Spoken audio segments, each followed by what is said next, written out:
Hello friends, this video is on boiler surveys carried on board ship.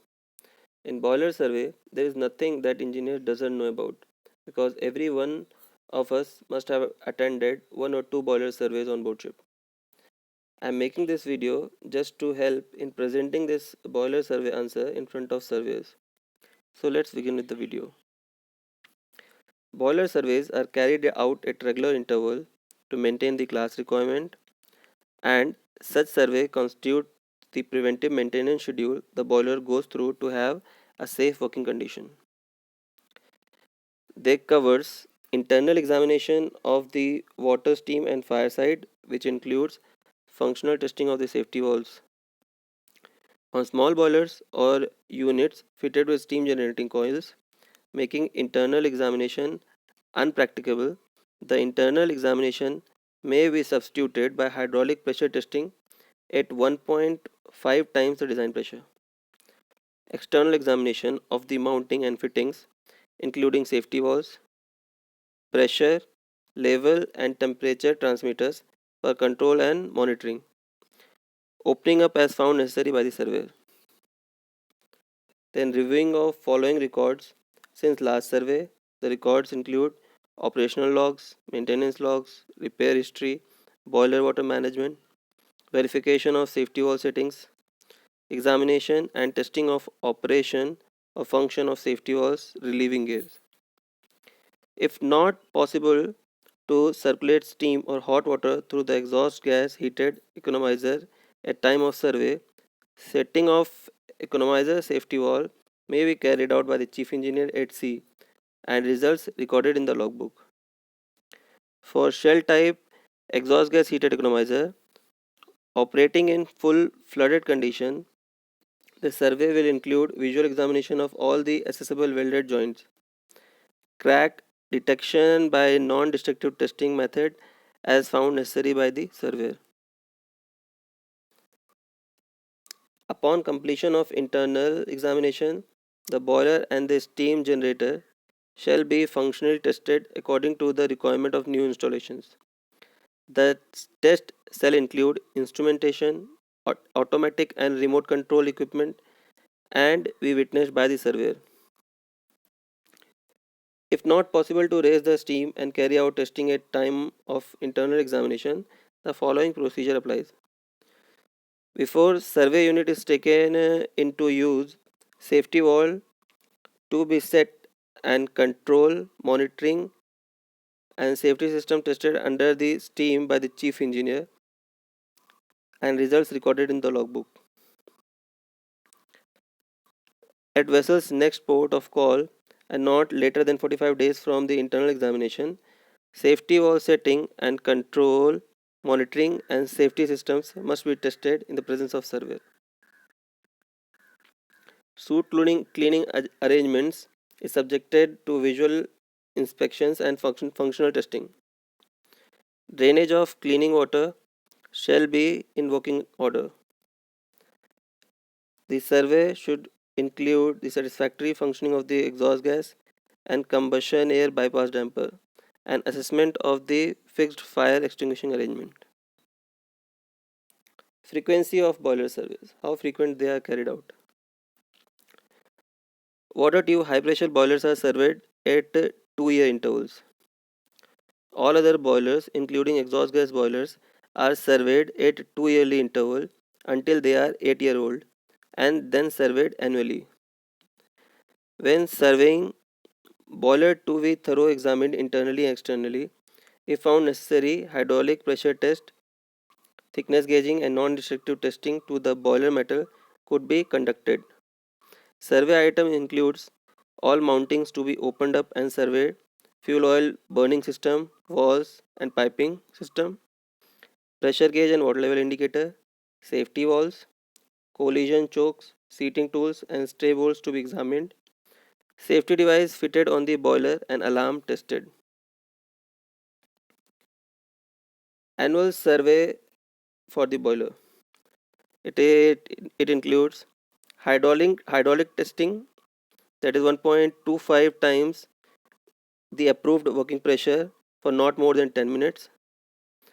internal inspection, hammer test of furnace, stray bolts, fire and straight tubes, brickwork, baffles and casing, inspection of alarm and control system, fuel system, feed system, all steam pipings and lagging arrangement, foundation and choking system,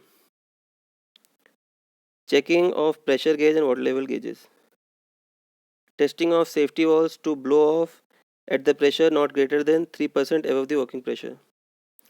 After 10-year-old or at any time, if surveyor demands, drill test near the water line should be done to determine actual thickness of the boiler shell. If found necessary, lower working pressure may be reassigned to the boiler. At 4-year interval, in addition to the above annual inspection procedure, all valves on boiler required to open up and inspected every 4 years at the time of annual survey or at the next regular dry dock period thereafter. Boiler survey procedure. So, procedure includes first is planning. First, discuss with the master and chief engineer to confirm time available, manpower, and time required, and steam requirement for the next port.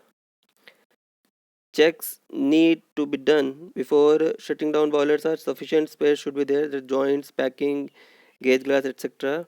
And past records and manuals for special attention needs to be taken care.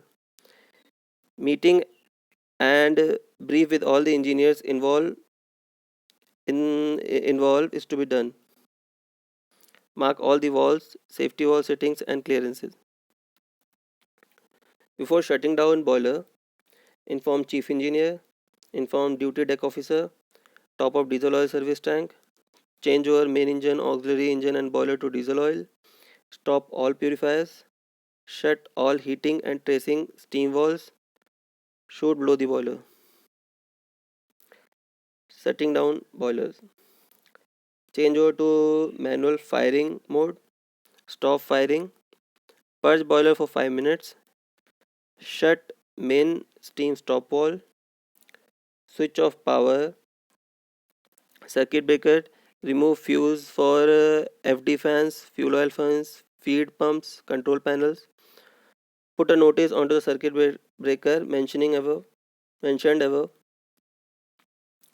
Shut all the fuel valves and atomizing valves and lock them in shut position. Blank the line if necessary. Allow boilers to cool down slowly. Open scum blowdown followed by bottom blowdown when boiler gets cooled. Open vent when the boiler pressure drops until 2 bar to prevent vacuum formation. Further cooling of the boiler is done. Prepare to open top manhole door when boiler is cooled and at atmospheric pressure. Slacken the dog nut and secure manhole with rope. Knock manhole door gently with long stick.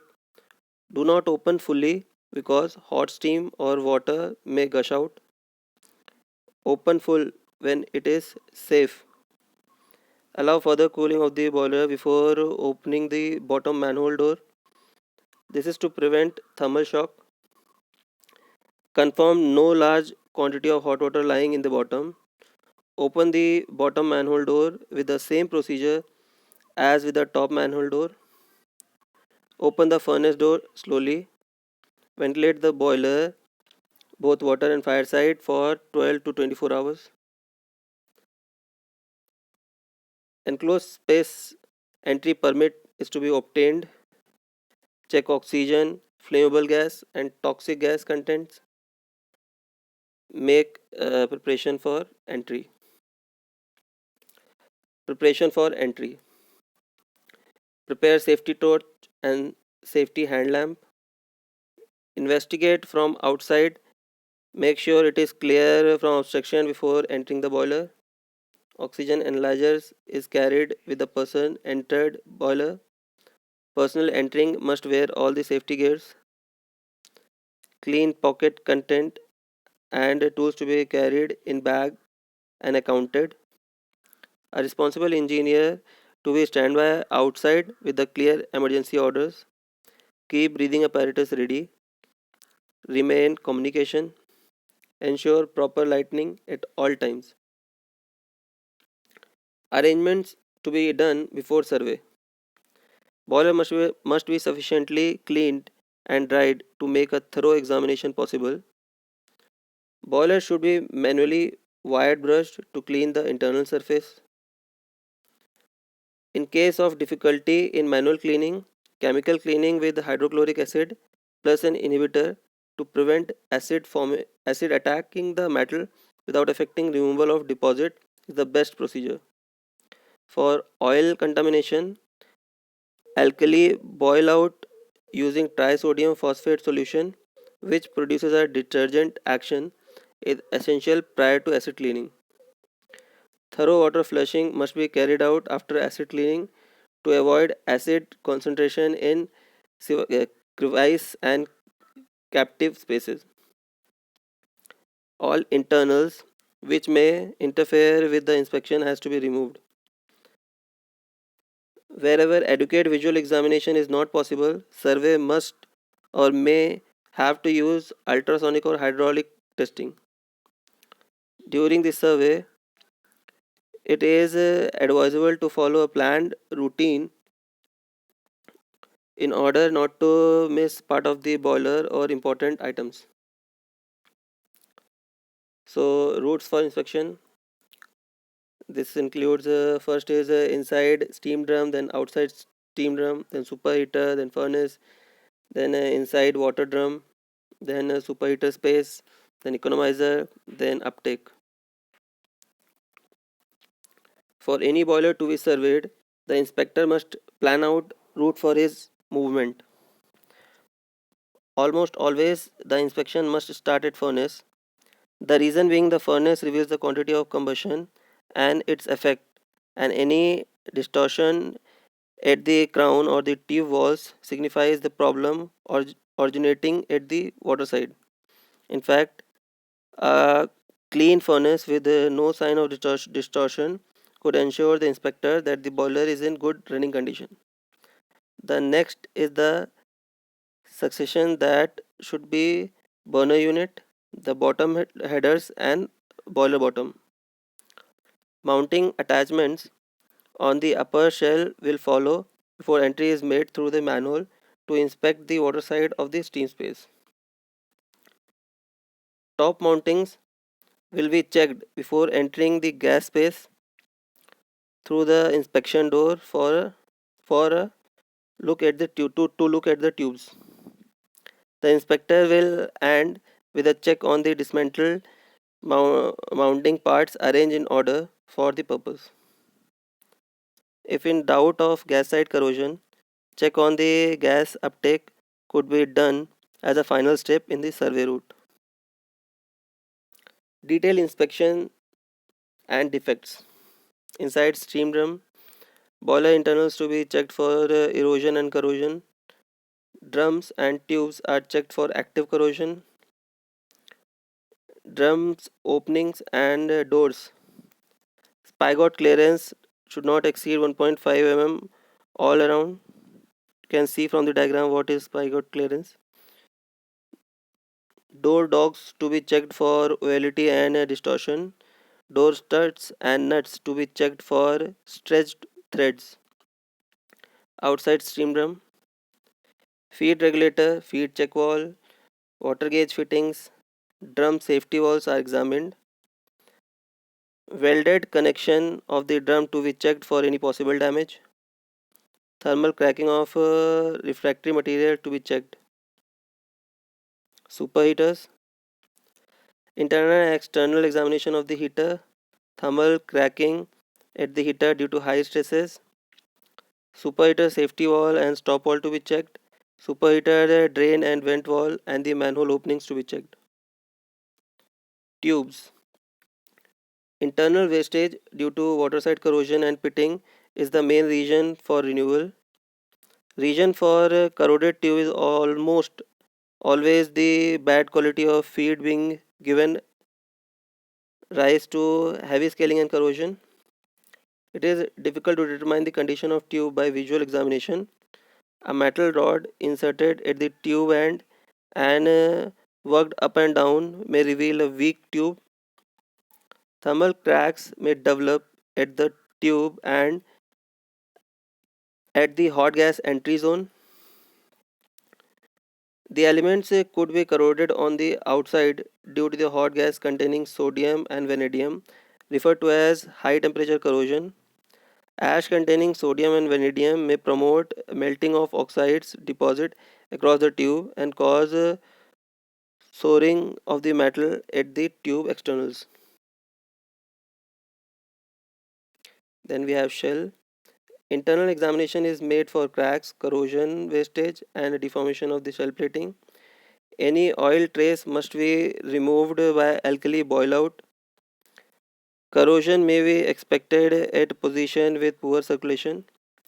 Pitting corrosion in way of water level to be checked for, especially on the idle boilers where liberated dissolved gases was not removed from the boiler with the steam. Boiler left with undisturbed water level for some length of time can develop serious pitting. External corrosion can be caused by persistent leaking at the mounting flange and manhole or handhold doors.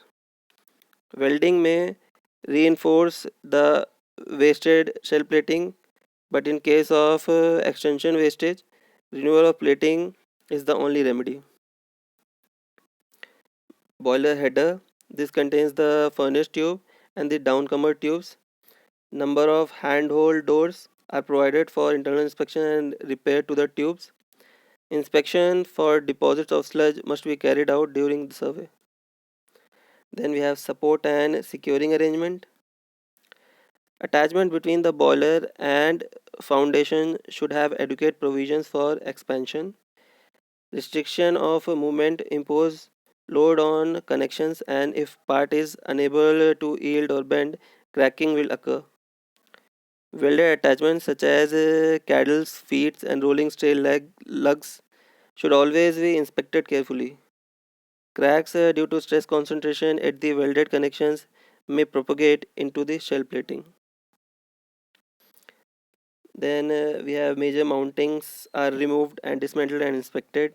Gauge glass, safety wall, feed check wall, steam, stop wall are all checked for corrosion, strength, and opening. Internal feed and chemical injection pipes are inspected for pitting and corrosion. Waste steam pipe are hammer tested and all drains in the exhaust systems checked. Chute blowers nozzle are checked for correct sweep pattern. The air registers are to be checked and cleaned. After the inspection is done, boiler needs to be box bagged. So for closing back, inspect internal surface to ensure they are clean. Counter check all the tools are out from the boiler. All openings of the mountings are cleaned properly. Mountings to be fixed back with new set of gaskets and joints. Replace the header, handhole and bottom manhole door. Operate all the mounting walls to ensure they work freely and leave all the walls in closed position. Replace top manhole door.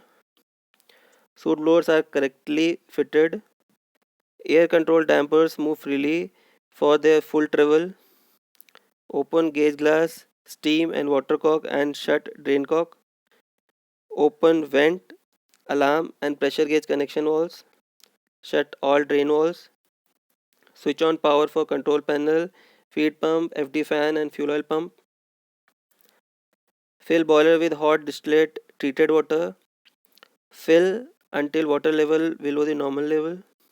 Check control air is available. Then flushing up.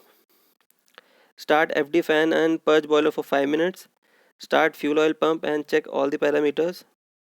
Fire boiler with a minimum firing ratio. Continue fire intermittently. Example 1 minute fire, then stop for 10 minutes for first hour, then 2 minute fire, stop for 10 minutes for second hour, and so on. As the boiler heats up, water level will rise to normal level. Top up if necessary. Continue fire until a continuous uh, stream of steam comes out from air vent. Shut air vent. blow through gauge glass when boiler pressure rised, open valves to remote level indicators. At 7 bar, all securing nuts to be retightened.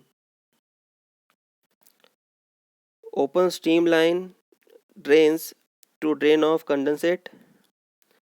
Warm up steam lines. Gag one safety valve. Raise the steam pressure slowly and check wall lift pressure and adjust accordingly. Repeat the procedure for the other safety valve. Ensure no condensate at the drain line. Crack open main steam valve. Slowly open until it's full open. Keep firing as steady as possible. Check all the safety cutouts and alarms before putting boiler on auto. Final round of checks on boiler. Start tanks and tracing steam heating. Open steam to all the heaters. Start all purifiers. Change over from diesel to heavy oil for boiler and generators. Main engine changeover done during departure. Then EGV safety valve. Chief engineer to set the safety valve when ship is at sea. Report to the surveyor in writing to confirm safety valve operation. So this was the video on boiler survey which are done on board ship. In my next video, I'll tell you about repairs done on board ship. Till then, take care. Thank you.